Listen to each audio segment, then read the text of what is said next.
Our culture wants to tell us that there is really such a thing as no strings attached sex, and that the act of sex is somehow completely removed from having children. And the fact of it is, It, it doesn't work like that. and our culture really knows that that's actually true, but they're just not willing to admit that. Admit it. It's true. Admit it. You know what?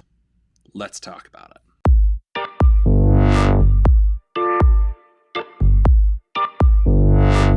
So there's two things to really hash out here. One is the fact that this idea that you can actually have sex with someone and not have some sort of connection that you've made with them is something that our culture wants to tell us, but at the same time, our culture is constantly admitting that we know that's not true. Okay, I admit it.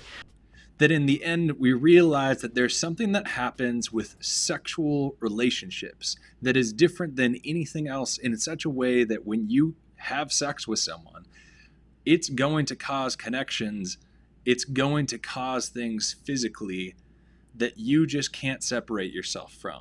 You can't just have sex and move on with your life. You're making a connection with that person, whether you want to or not, if you decide to have sex with them. And this is something that the Bible is very clear about. I think that is the whole message that the Bible is getting at, of the reason that we should hold back and having sex until we get married is because of an acknowledgement that you are going to have reactions, you are going to have connections to anyone that you have sexual relationships with. And the science is actually starting to back this up. We're starting to see that the science is telling us that your neural pathways are actually grounded in, based upon, let's get a little blunt here, the orgasm and what you are beholding in that moment. That essentially you're making a neural pathway to any time that you have an orgasm, you are going to connect whatever you're beholding in that moment with the euphoria of what happens when you have sex. And so in marriage, that becomes a great thing because it means that every time you have sexual attraction, your mind is going to be attached to your spouse. Well, that's great news. But when you do that with other people outside, you mix up your brain to not know what to be attracted to, and that's the danger then of pornography. Oh, that's bad news, sister. But if we even put the science aside, we see that culture just acknowledges the fact that relationships have to have attachment and bring attachment when sexual relationships come into play. And one example that we see of this is what I think back on with Friends. When Ross and Rachel break up and Ross has sex with another girl, and then there's so much animosity and anger. She meant nothing to me. And yet she was worth jeopardizing our relationship! Because even though they were broken up, We were on a break. in the same way, two movies in 2011 came out that also promoted the same idea. No Strings Attached was about two that decided that they wanted to just have no strings attached sex. But in the end, they realized they had a connection beyond just the physical that was probably built because of the physical that now they can't overcome, and they fell in love.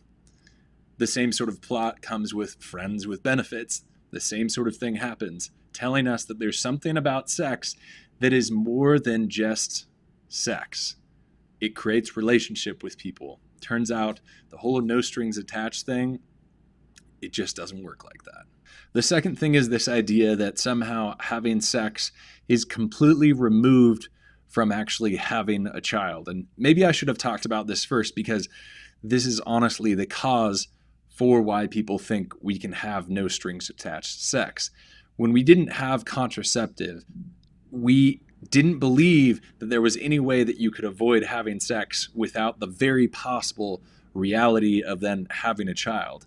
But now that we've been so far removed from that idea, not only removing it because we have contraceptives now that prevent someone from actually getting pregnant in the first place, but also because we have Plan B pills that will abort the child afterwards, or we have just abortion in itself. That being said, what we often think now is I should just be able to have sex whenever I want, as if this is something that I need in life, when in fact, sex, the need for sex, is only for procreation. The only reason there's a need to satisfy your sexual desires is because humankind needs to procreate. And if we don't, then we will cease to exist. So this idea that sex is somehow removed from procreation just doesn't make sense.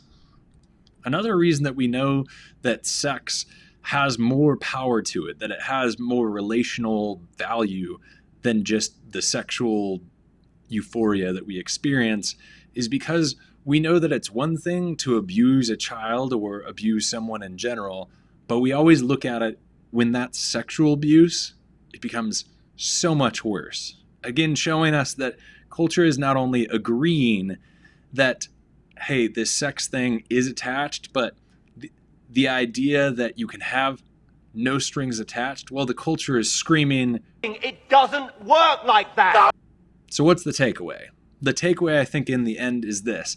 This idea that sex is somehow something that you can partake in, no strings attached, we all agree it's just not possible. And secondly, the idea that it's completely removed from procreation also just doesn't end up working out. So maybe, I don't know, just maybe, the Bible had a lot of these things right, and we, as much as we want to rebel against it, have to admit the Bible's right about it.